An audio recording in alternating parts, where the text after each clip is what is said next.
News mirror सुनने वाले सभी भाई बहनों को मेरा नमस्कार। दोस्तों, आज हम बॉलीवुड के एक ऐसे महान संगीतकार के बारे में बात करेंगे जो थे तीखी मिर्चें खाने के इतने शौकीन कि अपने होम गार्डन में ही उगा ली थी 200 प्रकार की मिर्ची। क्यों वो प्रेमिका भी उनको बुरे वक्त में छोड़कर चली गई जिसके लिए उन्होंने ली थी अपनी माँ से लड़ाई। क्यों इनकी धुनें इनके ही पिता ने चुरा ली थी। और क्या था 5 रुपए के नोट का राज जो इनके लॉकर में मिला था। प्यारे दर्शकों, आज हम बात करेंगे बॉलीवुड के एक महान संगीतकार के जीवन के कुछ अनछुए पहलुओं के बारे में। तो बने रहिए न्यूज़ मिरर के साथ। बस अभी लौटते हैं, तब तक यदि आपने चैनल को सब्सक्राइब नहीं किया तो चैनल को सब्सक्राइब कर लें, फेसबुक पेज को भी फॉलो कर लें। बस अभी हाजिर होते हैं, बने रहिए न्यूज़ मिरर के साथ।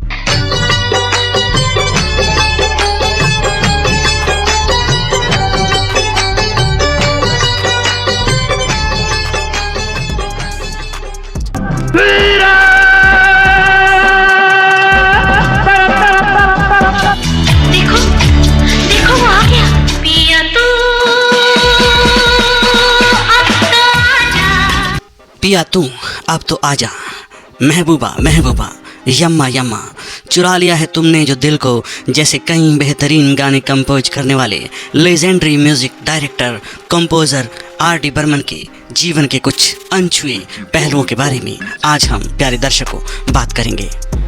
27 जून 1939 को आर.डी. बर्मन का जन्म अपने जमाने के मशहूर संगीतकार एस.डी. बर्मन के घर में हुआ था। वो 5वें सुर में रोते थे तो अशोक कुमार जी ने उनको नाम दिया पंचम दा। संगीत का नॉलेज ऐसा था कि महज 9 साल की उम्र में उन्होंने वो धुन बनाई जो चोरी छिपे पिता ने अपनी फिल्म में इस्तेमाल कर ली। नाराजगी तो थी, लेकिन सालों बाद एक ऐसा समय भी आया जब आर.डी. बर्मन ने पिता के नाम का फायदा उठाकर अपनी धुनें उनके नाम पर बेची। दिए जलते हैं। पहली शादी अपनी एक फैन से की और दूसरी आशा भोसले से। जब आर.डी. बर्मन ने 3 बच्चों की तलाकशुदा मां आशा भोसले से शादी करनी चाहिए तो मां के इनकार के बाद उन्हें अपने कदम पीछे खींचने पड़े थे। हालांकि जिंदगी के आखिरी कुछ साल उन्होंने गरीबी और अकेलेपन में गुजारे थे। दोस्तों, जितनी चर्चा जीते जी उनकी रही उतनी ही मौत के बाद उनके एक लॉकर की भी हुई जिसके अंदर मिला एक नोट आज भी रहस्य है। पंचमदा जब बहुत छोटे थे तो 5वें सुर में रोते थे तो अशोक कुमार जी ने उनको ये नाम दिया था। आर.डी. बर्मन यानी कि राहुल देव बर्मन, उनका जन्म 27 जून 1939 को हिंदी फिल्म के म्यूजिक कंपोजर और सिंगर सचिन देव बर्मन और मीरा देव बर्मन के घर कोलकाता में हुआ था। उनका नाम तो राहुल था, लेकिन उनकी दादी प्यार से उन्हें टुबलू बुलाती थी। एस.डी. बर्मन के नक्शे कदम पर आर.डी. बर्मन भी गायकी में उतरे। बचपन में जब भी वे रोते थे तो उनके रोने पर पंचम सुर निकलता था। वहीं जब एक बार एस.डी. बर्मन के घर पहुंचे अशोक कुमार ने उन्हें रियाज में पा का बार बार इस्तेमाल करते सुना तो उनका नाम पंचम रख दिया। जब आर.डी. बर्मन हिंदी सिनेमा में आए तो उन्हें पंचम दा के नाम से ही पहचाना गया। हिंदुस्तानी क्लासिकल संगीत के मुताबिक पंचम 5वें स्केल में गाने को कहा जाता है। कम उम्र में ही आर.डी. बर्मन का झुकाव पिता की तरह गायकी की तरफ रहा। वो गायकी को इतनी तवज्जो देने लगे कि पढ़ाई से उनका ध्यान हट गया।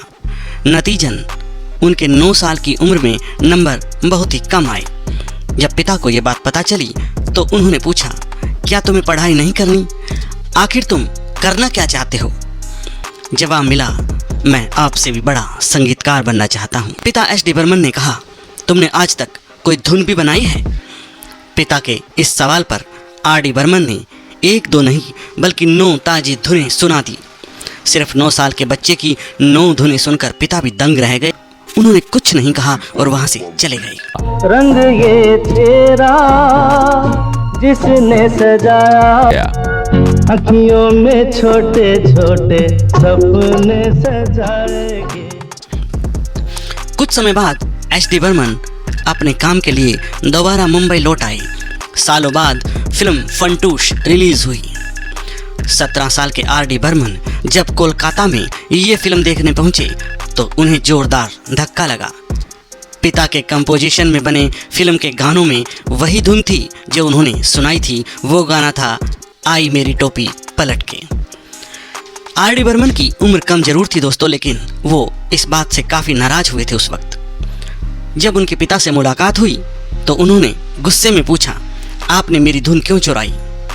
तो जवाब मिला कि मैं तो ये देख रहा था कि तुम्हारी बनाई धुन लोगों को पसंद भी आती है या नहीं। 1957 की गुरुदत्त की फिल्म प्यासा के गाने सिर जो तेरा चकराए में भी H.D. बर्मन ने अपने बेटे R.D. बर्मन की धुनों का इस्तेमाल किया था। उस्ताद अली अकबर खान, पंडित समता प्रसाद और सलील चौधरी से संगीत की शिक्षा लेने के बाद R.D. बर्मन ने अपने पिता को असिस्ट करना शुरू किया। कई बार काम की वजह से दोनों में अनबन भी हो जाया करती थी।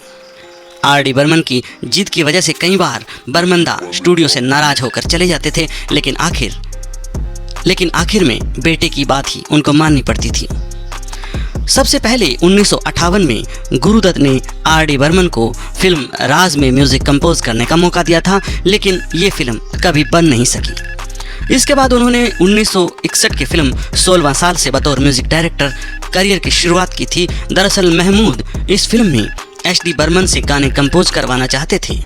जब इस सिलसिले में वो उनके घर पहुंचे तो H.D. बर्मन ने ये फिल्म करने से इनकार कर दिया। इसी समय महमूद की नज़र पास के कमरे में तबला बजाते हुए R.D. बर्मन पर पड़ गई।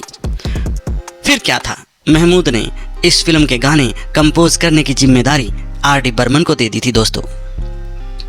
R.D. बर्मन के कंपोजिशन की पहली हिट फिल्म थी तीसरी मंजिल, जो कि 1966 में आई थी। इस फिल्म के गाने आजा आजा मैं हूँ प्यार तेरा और ओ हसीना जुल्फों वाली जाने जहां जबरदस्त हिट रहे। आगे उन्होंने बहारों के सपने, यादों की बारात और प्रेम पुजारी जैसी फिल्मों के लिए म्यूजिक कंपोज किया। हिंदी सिनेमा में अपने हुनर के बलबूते कामयाबी की सीढ़ियां चढ़ रहे R.D. बर्मन ने 1966 में रीता पटेल से पहली शादी की थी। दरअसल दोनों का रिश्ता एक मामूली शर्त से शुरू हुआ था। रीता पटेल उनकी बहुत बड़ी फैन हुआ करती थी। एक दिन उन्होंने अपने दोस्तों से शर्त लगाई कि देखना, मैं एक दिन R.D. बर्मन के साथ डेट पर जाकर दिखाऊंगी। शर्त के अनुसार रीता ने एक दिन मौका पाते ही उनसे डेट का पूछ लिया और वो भी मान गए। एक शर्त से शुरू हुआ किस्सा 1966 में शादी में बदल गया था। पंचमदा के करीबी रहे गुलजार साहब ने बताया था कि वो बेहद ही बेसब्र रहते थे। जब भी कोई उन्हें गाने की धुन बनाते हुए चाय देता तो वो चाय के ठंडा होने का इंतजार करने की बजाय सीधा उसमें पानी डालकर पी जाया करते थे। पंचमदा खाने के काफ़ी शौकीन थे। खास तौर पर उन्हें तीखा खाना काफ़ी पसंद था। मिर्ची के तो वो इतने शौकीन थे दोस्तों कि खुद के घर में कोई 200 तरह की मिर्चियाँ उन्होंने उगा रखी थी, जिनमें से 200 पंचमदा के होम गार्डन में थी। उन्हें बागवानी का भी बहुत ज़्यादा शौक था। शादी के 5 साल बाद 1971 में R.D. बर्मन और रीता का तलाक हो गया था। ये दोनों का मिला जुला फैसला था दोस्तों। जिस दिन R.D. बर्मन का तलाक हुआ उस दिन वो घर न जाकर एक होटल के कमरे में ठहर गए। यहाँ अकेलेपन में उन्होंने अपना दर्द समेटकर एक गाना लिख दिया और वो गाना था मुसाफिर हूँ यारो, न घर है न ठिकाना, मुझे चलते जाना है। ये गाना 1 साल बाद 1972 की फिल्म परिचय में रखा गया, जो काफ़ी पॉपुलर हुआ था। एक तरफ R.D. बर्मन की शादी टूट चुकी थी, वहीं दूसरी तरफ उस जमाने की मशहूर सिंगर आशा भोसले उनके सेक्रेटरी गणपत राव भोसले से अलग होकर 3 बच्चों की जिम्मेदारियां अकेले उठा रही थी। नाकाम शादियों के गम में डूबे R.D. बर्मन और आशा भोसले को एक दूजे में हमदर्द दिखाई दिया। दोनों की वैसे तो पहली मुलाकात 1956 में फिल्म तीसरी मंजिल के गाने के लिए हुई थी, लेकिन लगातार साथ काम करते हुए दोनों एक दूसरे को चाहने लगे और एक दिन मौका पाते ही R.D. बर्मन ने आशा के सामने शादी का प्रस्ताव रख दिया। आशा तो R.D. बर्मन से शादी करने के लिए मान गई, लेकिन जैसे ही ये बात R.D. बर्मन की मां तक पहुंची तो उन्होंने शादी से साफ इनकार कर दिया और कहा, यह शादी मेरी लाश पर होगी। इनकार की पहली वजह यह थी कि आशा R.D. बर्मन से 6 साल बड़ी थी और दूसरे वो 3 बच्चों की मां थी। मां के बेटे आर डी बर्मन ने अपने कदम पीछे खींच लिए। कुछ समय बाद आर डी बर्मन के पिता एस डी बर्मन का निधन हो गया और मां की मानसिक स्थिति बिगड़ गई। जब मां की हालत में सुधार नहीं दिखा तो आर डी बर्मन ने आशा भोसले से 1980 में शादी कर ली। दोस्तों, पिता के गुजरने के बाद आर डी बर्मन की मां की मानसिक स्थिति बहुत ज़्यादा बिगड़ गई थी। हालात ऐसे हो गए थे कि उन्होंने अपने बेटे को पहचानने से भी इनकार कर दिया था। आर डी बर्मन के निर्देशन में आशा भोसले ने ओ मेरे सोनारे, चुरा लिया है तुमने जो दिल को, तुम साथ हो जब अपने, दम मारो दम, दो लफ्ज़ों की है दिल की कहानी, कह दूँ तुम्हें, सुन सुन सुन दीदी तेरे लिए जैसे गानों में आवाज़ दी और सभी गाने सुपर डुपर हिट रहे। शानदार आवाज़ के मालिक पंचमदा के पास परफ्यूम का भी बहुत बड़ा कलेक्शन था और वो परफ्यूम लगाने के भी बहुत बड़े शौकीन थे। आशा भोसले ने बीबीसी को दिए एक इंटरव्यू में आर डी बर्मन से जुड़ा मज़ेदार किस्सा सुनाया। उन्होंने बताया कि पिता एस डी बर्मन के बीमार पड़ने के बाद लोगों ने आर डी बर्मन को काम देना लगभग बंद कर दिया था। जब भी वो किसी के पास काम मांगने जाते तो हर कोई बस यही कहता कि यार पंचम, तुम्हारी धुनों में वो बात नहीं है जो तुम्हारे पिता की धुनों में हुआ करती थी। एक बार जब आर डी बर्मन अपनी पत्नी आशा के साथ शक्ति सामंत के पास पहुंचे तो उन्होंने फिर यही जवाब दिया कि कुछ नया सुनाओ जैसा तुम्हारे पिता सुनाया करते थे। ये सुनकर आर डी बर्मन ने पत्नी आशा के कानों में धीरे से कहा, अब तुम मुझे देखना। ये कहते ही आर डी बर्मन ने शक्ति सामंत से कहा, मेरे पिताजी ने एक धुन बनाई थी जो आज तक कहीं इस्तेमाल नहीं हुई, क्या वो धुन आपको सुनाऊं? चालाकी से आर डी बर्मन ने पिता के नाम से अपनी एक धुन सुना दी। वो धुन सुनकर शक्ति सामंत ने तारीफों के पुल बांधने शुरू कर दिए और कहा, देखो मैं कहता था ना कि तुम्हारे पिता की बात ही कुछ और है। चंद सालों के बाद दोस्तों आर डी बर्मन शराब और सिगरेट की लत में बुरी तरह घिर गए थे और परेशान होकर आशा भोसले ने उनका साथ देने की बजाय उनका साथ और उनका घर छोड़ दिया था। आखिरी समय में आर डी बर्मन की आर्थिक स्थिति भी दोस्तों बहुत खराब हो गई थी। एक समय ऐसा भी रहा जब उन्हें काम मिलना बिल्कुल बंद हो गया था। दोस्तों, सालों बाद विधु विनोद चोपड़ा ने आर डी बर्मन की मदद करते हुए उन्हें अपनी फिल्म 1942 अ लव स्टोरी में म्यूजिक कंपोज करने का मौका दिया।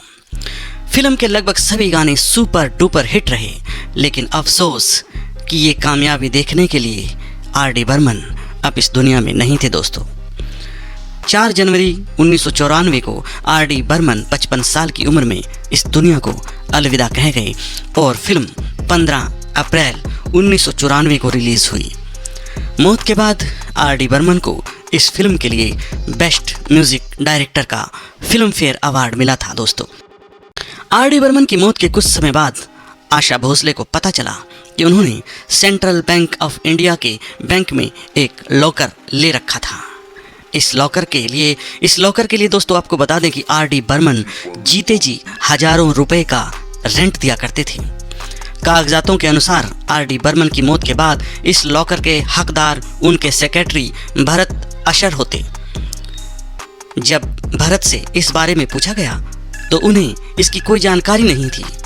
आशा ने अब पूरा घर खंगालना शुरू किया, लेकिन उन्हें भी उस लॉकर की चाबी नहीं मिली। ये मामला काफ़ी हाई प्रोफाइल हो गया था उन दिनों और हर कोई एक्टिव होकर इसमें लगा हुआ था। पुलिस ने लॉकर को सील करवा दिया था दोस्तों और जांच शुरू हो गई थी। आशा भोसले को भरोसा था कि लॉकर में आर डी बर्मन की प्रॉपर्टी के पेपर्स, गहने और खानदानी हीरे की अंगूठी जरूर मिलेगी। लालच देखो दोस्तों, जब उनको प्यार और सहारे की जरूरत थी, यही आशा भोसले उनको छोड़कर चली गई थी। और जब लॉकर की बात आई तो सपने सजाने लगी कि खानदानी हीरे की अंगूठी मिलेगी, पेपर मिलेंगे, प्रॉपर्टी के गहने मिलेंगे। लेकिन विधि का विधान दोस्तों कौन बदल सकता है। बैंक ने बताया कि आर डी बर्मन हर महीने लॉकर का किराया तो देते थे, लेकिन उन्होंने कभी इसे खोला नहीं था। दोस्तों, आखिरकार 3 मई 1994 को एक बहुत ही मज़ेदार घटना घटी। उनका लॉकर खोलने का आदेश जारी हो गया। हर किसी की नज़रें उनके लॉकर पर थी। लोग सोच रहे थे कि लॉकर में बहुत बड़ा खजाना निकलेगा। पुलिस, बैंक मैनेजर और आशा भोसले वहां पर मौजूद थे। आखिरकार लॉकर नंबर SBD चाबी नंबर 1035 से खोला गया। जैसे ही लॉकर खुला तो हर कोई हैरान रह गया था। उस बड़े से लॉकर में चारों तरफ टार्च को घुमाया जा रहा था, लेकिन कुछ भी दिखाई नहीं दे रहा था। लेकिन बाद में उसमें सिर्फ एक 5 रुपए का नोट मिला दोस्तों। हर कोई हैरान रह गया कि जिस लॉकर के हजारों रुपए किराए के जाते थे, उसमें कीमती सामान के नाम पर सिर्फ 5 रुपए का नोट। पूरे लॉकर में ये एक ही नोट क्यों था? ये पंचम दा को किसने दिया था? इस लॉकर का नॉमिनी उनका सेक्रेटरी ही क्यों था? जिनका आज भी कोई जवाब नहीं है दोस्तों। ये 5 रुपए का नोट उस वक्त भी रहस्य था और आज भी रहस्य है। लेकिन दोस्तों, 5 रुपए के नोट की बजाय जो अनमोल खजाना RD बर्मन जी ने अपनी धुनों का अपने दर्शकों को दिया है, वो सदा सदा के लिए, जब तक भारतीय संगीत बजता रहेगा, उनके दिल फरेब गाने उनके चाहने वालों के दिलों में बजते रहेंगे और रूहों को सुकून देते रहेंगे। तो प्यारे मित्रों, ये थी हमारे देश के महान संगीतकार RD बर्मन के बारे में कुछ बातें। प्यारे मित्रों, ये किस्सा आपको कैसा लगा? यदि अच्छा लगा हो तो चैनल को सब्सक्राइब करना बिल्कुल भी न भूलें। फेसबुक पेज को भी साथ साथ फॉलो कर लें। फिर मिलता हूँ किसी ऐसी ही मज़ेदार कहानी के साथ। तब तक रखिएगा अपना और अपनों का ख्याल। जय हिंद, जय भारत दोस्तों। के सावन में भी डरे, रिम झिम तन पे पानी गिरे। नदिया से दरिया, दरिया से सागर, क्या प्यार तेरा यही था सनम। चंदा ओ चंदा, चंदा ओ चंदा।